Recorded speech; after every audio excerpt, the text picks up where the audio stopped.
Bonjour, bonjour, bonjour, bonjour, bonjour, bonjour, bonjour. J'espère que vous allez bien du côté de l'Afrique du Nord, du côté de l'Afrique du Sud, du côté de l'Afrique de l'Est, du côté de l'Afrique de l'Ouest. J'espère que vous allez excellemment bien.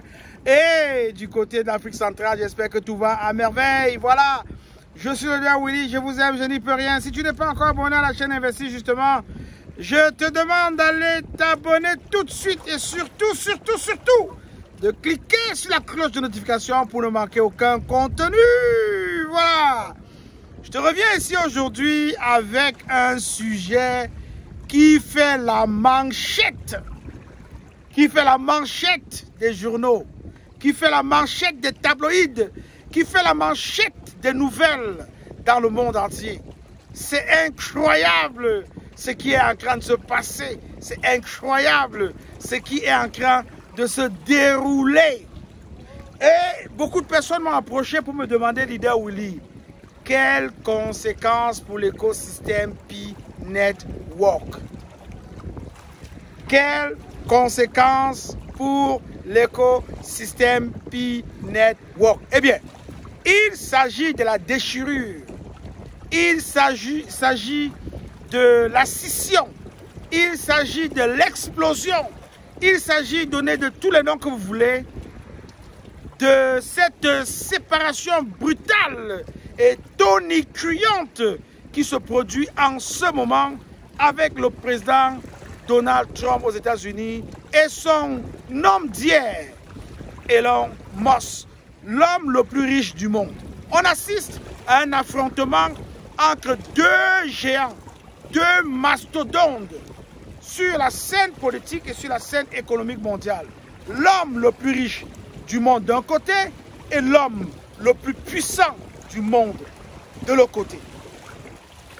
L'homme le plus puissant du monde a nourri l'écosystème de sensations positives parce que c'est lui qui a apporté la régulation dans le domaine des crypto-monnaies dans le monde. Donc, avant son arrivée, on était tellement excités, tellement contents de le voir arriver, qu'on savait que c'est lui qui allait installer dans le domaine de la crypto-monnaie, bien évidemment, ce que nous avons besoin, la régulation.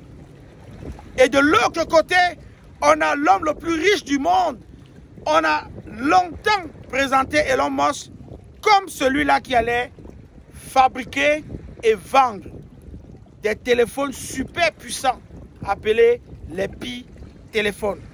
Les Tesla Pi, Tesla, de le nom que vous voulez. Mais il y avait un lien entre Elon Musk et les téléphones que les pionniers, les utilisateurs du Pi allaient acheter pour miner leur Pi au quotidien.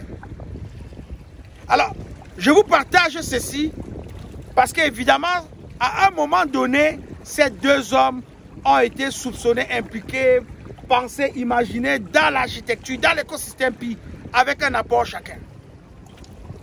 Mais aujourd'hui, ils se déchirent. Ils se déchirent. Et Dieu seul sait ce qui va en résulter. Dieu seul sait ce qui pourrait découler comme conséquence. Mais je veux déjà te dire, toi qui m'écoutes, toi qui suis la chaîne Investi justement, toi qui investis dans le Pi, toi qui es un utilisateur de Pi, je peux te dire clairement que personnellement, je ne vois aucun impact de cette déchirure sur l'écosystème Pi Network. Et c'est simple, les raisons sont claires. D'un côté comme de l'autre, ils ne sont pas cofondateurs de Pi Network. Ils n'ont pas de prise dans Pi Network, à l'exception du fait qu'ils peuvent acheter des Pi sur des échangeurs. Ça, on ne le sait pas. Ça pourrait être le seul lien qu'ils ont officiellement avec la Core Team et avec l'écosystème Pi. Mais profondément, ils n'en ont pas vraiment une influence au point de créer un impact, au point que leur querelle crée un impact dans l'écosystème Pi Network. Donc, vous pouvez être tranquille et vous pouvez dormir tranquillement. En face, il n'y a que maïs, comme on dit en Côte d'Ivoire. Donc pour ceux-là qui se plaignent, arrêtez de vous plaindre, arrêtez de vous poser des questions de gauche à droite. Non, c'est ça. Mais par contre, j'aimerais vous dire quelque chose. J'aimerais passer un message vibrant. Vibrant. Vous savez, on a suivi l'histoire de beaucoup d'hommes riches, puissants, dans la Silicon Valley. On a vu leur début. Et on connaît aussi l'histoire de ces hommes-là qui, par une négligence juridique, négligence sur un point juridique, ces personnes se sont retrouvées évincées des entreprises qu'elles ont créées avec cœur, âme, motivation, courage. Je ne sais pas quel mot je peux encore mettre pour qualifier le fait que ces personnes mangeaient, dormaient et respiraient leur bébé, leur création. Mais du jour au lendemain, pour une simple erreur juridique dans la constitution de l'entreprise, les CEO se sont fait mettre dehors. Elon Musk l'a vécu avec PayPal.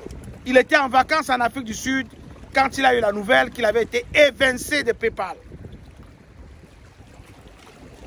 Steve Jobs, perd son âme, a vécu la même chose avec Apple avant de revenir. Mark Zuckerberg a eu maille à partir avec la justice parce qu'il a longtemps été question d'une dispute entre Mark Zuckerberg et deux jumeaux américains qui auraient, selon l'histoire, été les vrais initiateurs, créateurs, penseurs de la plateforme Facebook. Qu'est-ce que cela m'amène à te dire? Dans Investir justement aujourd'hui, vous êtes nombreux à avoir investi dans des entreprises au Canada, aux États-Unis et ailleurs dans le monde. Vous avez investi dans des startups. Vous avez investi dans le seed des startups. Pour beaucoup d'entreprises dans lesquelles vous avez investi, vous avez tous vos documents, ce que j'appelle aujourd'hui les titres fonciers. Vous avez vos titres fonciers. Ça veut dire que si vous n'êtes pas là demain, que vous avez investi dans l'entreprise, au seed ou à un autre niveau de son développement, vous avez les documents qui démontrent que vous avez investi. Ça veut dire que vos ayants droit, en votre absence, pourraient se servir de ces documents-là pour aller revendiquer ce qui leur revient. Ce qui revient à leurs parents qui ont investi dans ces entreprises-là. C'est clair. C'est propre comme l'eau de roche. C'est même d'ailleurs plus clair que cette eau que tu aperçois au large. Il n'y a pas de dispute. Nous avons les papiers, tu as le produit, tu développes le produit, on apporte des ressources financières et on a une part de l'entreprise. Mais vous savez, dans la vie, il y a des gens qui se croient un peu beaucoup plus malins que les autres. Parce qu'ils ont écouté les histoires de la Silicon Valley, ils veulent parfois faire attention à ce qu'ils apportent au public. Ils se disent par exemple, non, je peux tout donner à ces investisseurs qui viennent, mais je ne vais jamais leur donner une seule petite partie de mon brevet ou une seule petite partie de mon entreprise. Je vais tout faire pour les mettre dans une autre entité qui, selon les documents, cette entité-là sera l'investisseur dans mon entreprise. Ça veut dire que si je dois affronter les investisseurs demain, j'ai une seule entité à affronter. J'ai un seul vote, un seul droit de vote qui va venir jouer contre moi. Il y a des gens qui sont intelligents comme ça, qui pensent comme ça. Avant même que le match ne commence, ils ont déjà gagné le match. Regardez ce qui se passe aux États-Unis. On ne connaît pas les deals qu'ils ont signés là-bas entre eux. On ne connaît pas. Vous voyez seulement les gens bavarder, les invectives qui vont de gauche à droite. Mais vous ne savez pas ce que ces gars ont signé comme entente. On a vu Elon Musk à la fête de fin d'année dans la famille Trump. Il était même Il était même confondu à un membre de la famille Trump. Il a loué une maison à quelques pâtés de maison de Mar-a-Lago aux États-Unis pendant toutes les tractations qui ont amené le président Trump au pouvoir. En passant, il payait à peu près 2000 $ la nuit. De ce que j'ai entendu des informations, c'est qu'il ne représente rien du tout. Il était collé serré avec le président Trump. En Afrique, au Cameroun, on dit bango bango. Ils étaient bango bango. Collés serrés comme ça là. On ne pouvait même pas imaginer qu'un jour, ça allait exploser entre eux. Ils ont fait des affaires. Tout allait bien. Maintenant que le mariage est fini, chacun doit reprendre ses choses.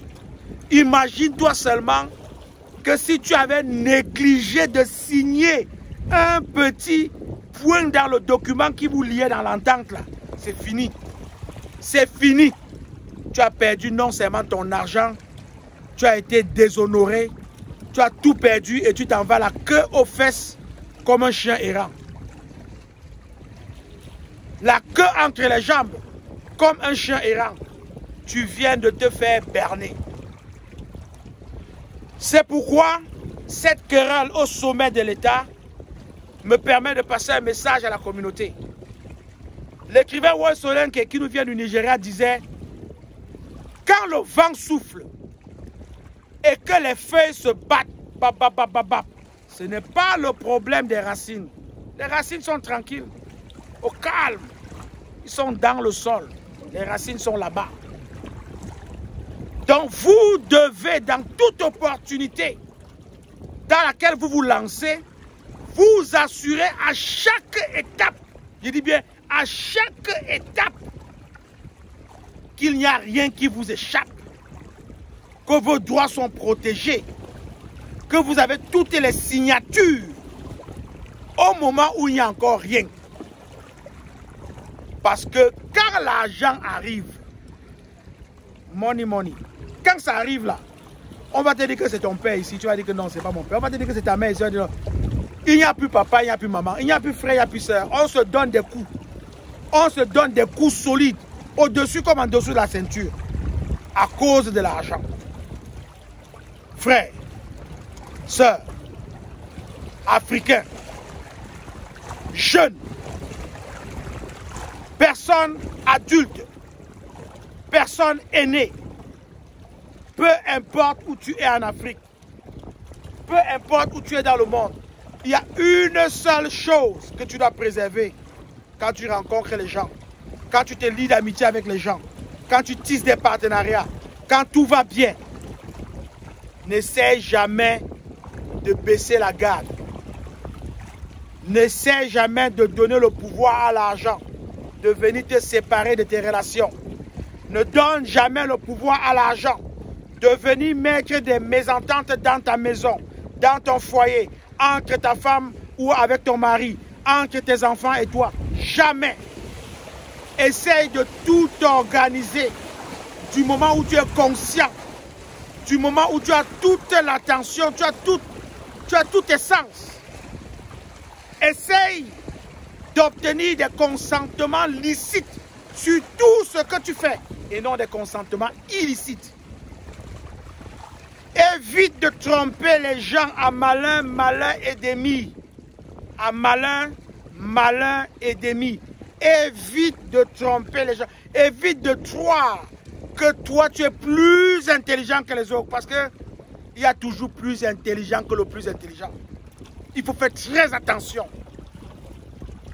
L'histoire qui se passe aux États-Unis là nous démontre que la confiance n'exclut pas la méfiance.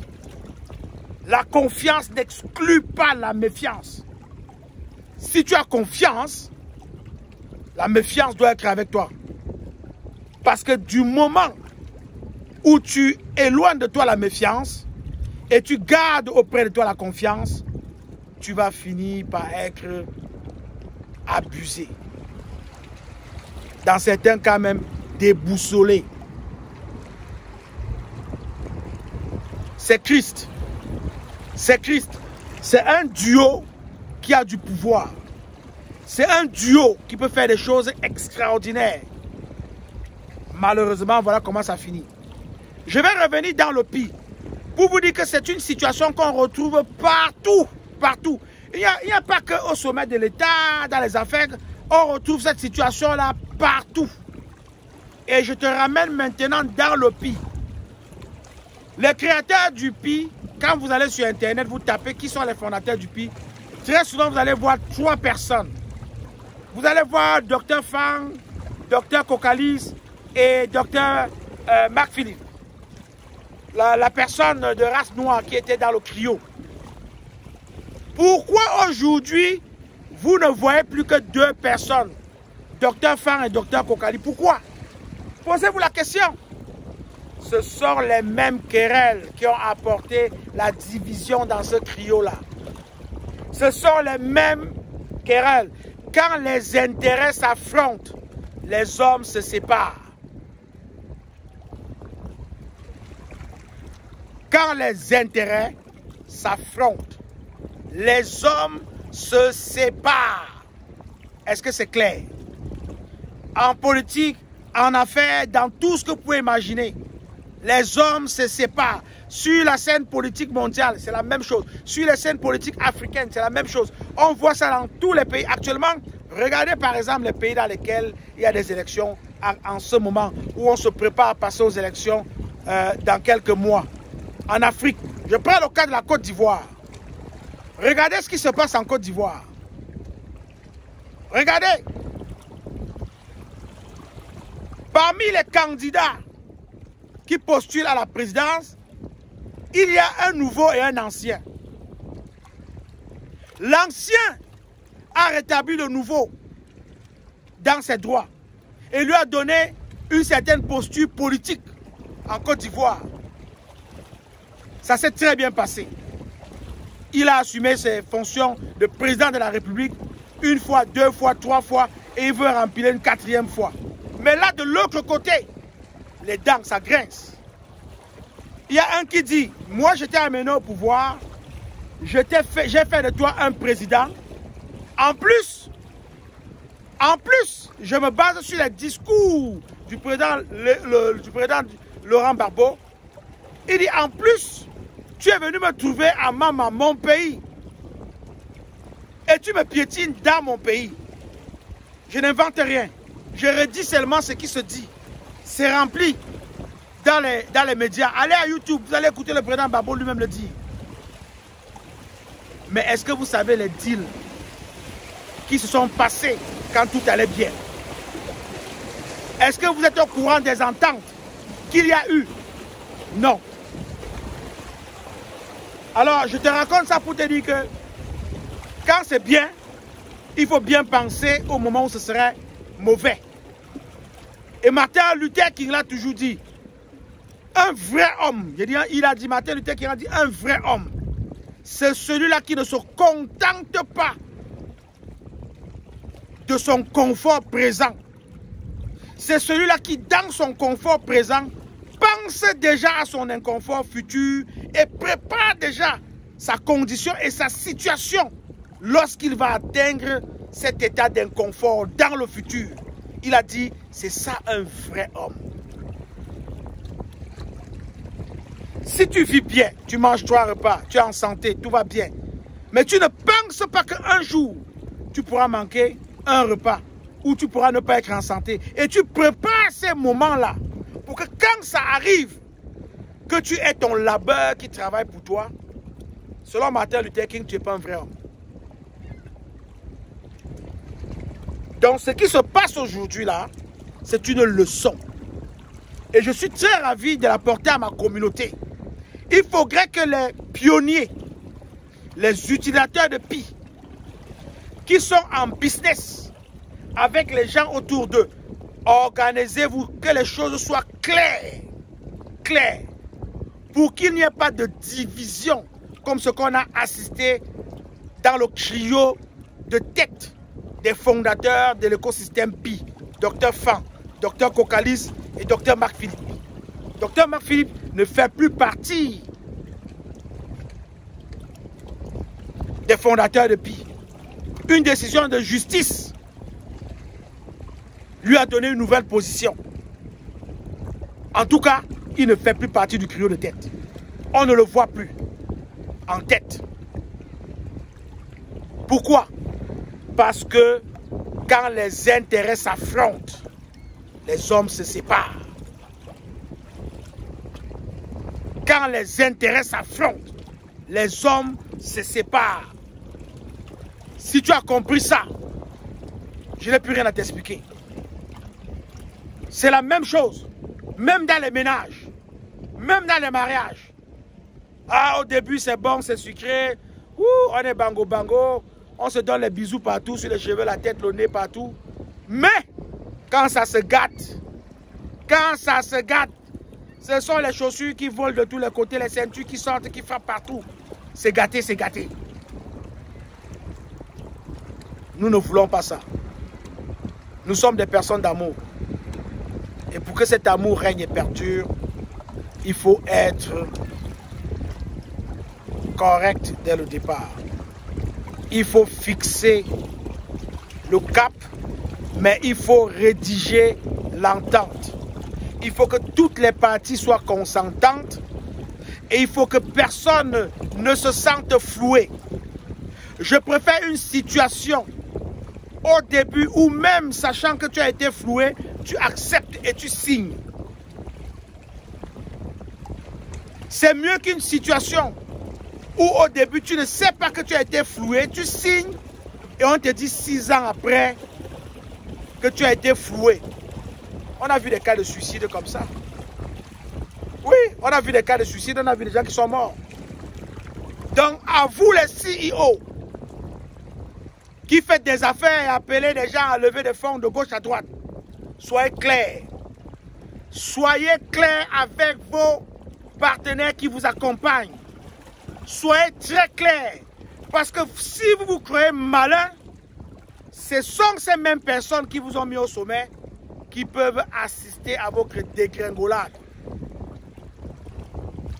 C'est la raison pour laquelle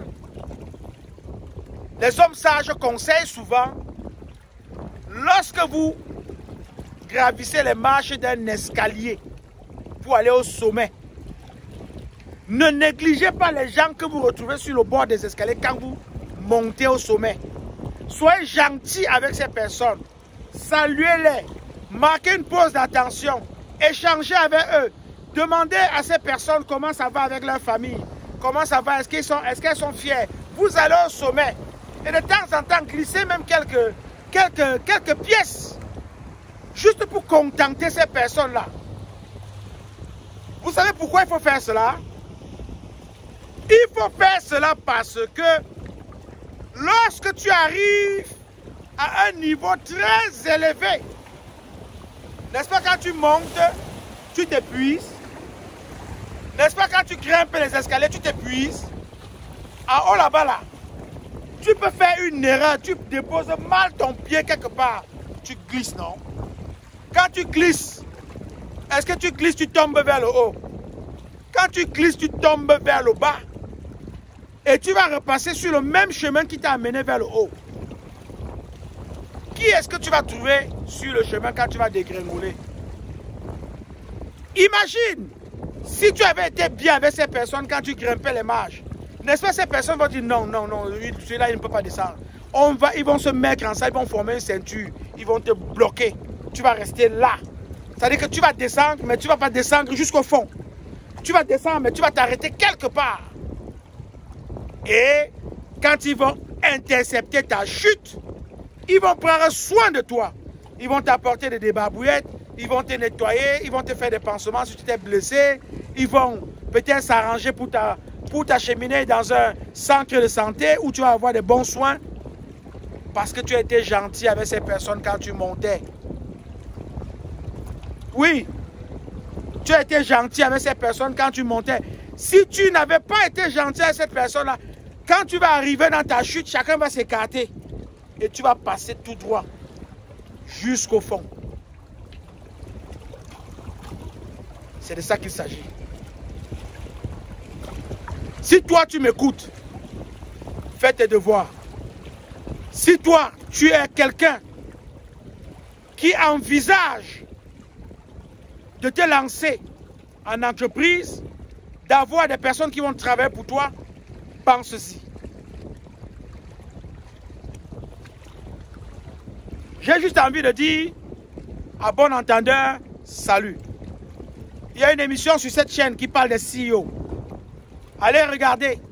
Si vous n'êtes pas encore abonné à la chaîne Investis, justement, allez vous abonner tout de suite et surtout cliquez sur la cloche de notification. J'ai fait une émission sur les CEO qui réussissent. Les CEO qui réussissent sont des personnes humaines, humanistes. Des personnes qui aiment les humains, qui aiment leurs semblables. Et qui pensent toujours à mettre plus dans la poche des autres qu'à mettre dans leur poche. Parce que généralement, ce n'est pas toi qui mets dans ta poche. Ce sont les autres qui mettent dans ta poche. Et quand les autres mettent dans ta poche, ils le font sans compter. Regardez Elon Musk. Regardez Jeff Bezos. Regardez Mark Zuckerberg. Les gens qui prennent des abonnements, qui achètent sur Amazon, qui achètent des Tesla, ne comptent pas. Elon Musk n'a aucune capacité de les limiter. C'est illimité. À chaque fois qu'il ouvre un marché, il a de nouveaux adeptes. Il a de nouveaux clients. Parce que les personnes à qui il apporte le service dans la Tesla sont contentes de lui. Sont fiers de lui. Apprécient ce qu'il fait. Et je parie qu'il y a des investisseurs de Tesla aujourd'hui qui sont très contents de cette brouille qu'il y a entre Elon Musk et le président Donald Trump. Il y a d'autres qui sont fâchés. Il y a toujours des bons et des mauvais. Ceux qui sont contents se diront peut-être que bon oui, ce gars-là nous a fait perdre de l'argent avec ses taxes. Ceux qui sont pas contents vont dire non, cette brouille n'a pas encore fait chuter nos actions. On risque de perdre encore beaucoup d'argent. Chacun a sa raison pour être fâché. Chacun a sa raison pour ne pas appuyer ce qui se fait. Mais je veux que tu saches une chose. Peu importe la situation, tu dois aimer les gens avec qui tu travailles. Et tu dois aimer les gens qui t'accompagnent. À bon entendeur, salut. C'est ce que j'ai envie de dire. Donc, je voulais vous dire, à travers cette capsule, qu'il n'y a vraiment pas de conséquences, à mes yeux, sur le PI, sur l'écosystème PI, en lien avec la brouille qui se passe entre le président Donald Trump et l'homme le plus riche du monde, Elon Musk. Ça ne vous empêche pas de continuer de miner. Continuez de miner vos PI. Continuez de miner vos PI. Continuez de miner vos PI. Le meilleur est à venir. Le meilleur est à venir. Je suis le leader Willy. Je t'aime. Je n'y peux rien. Je serai toujours là pour t'appuyer. Je serai toujours là pour t'accompagner. Au mieux de mes capacités et au mieux de mes connaissances, je serai toujours là pour t'appuyer. Mais de grâce, donne l'amour. Vis dans l'amour. Et sois fier de l'amour que ton Créateur te donne chaque jour.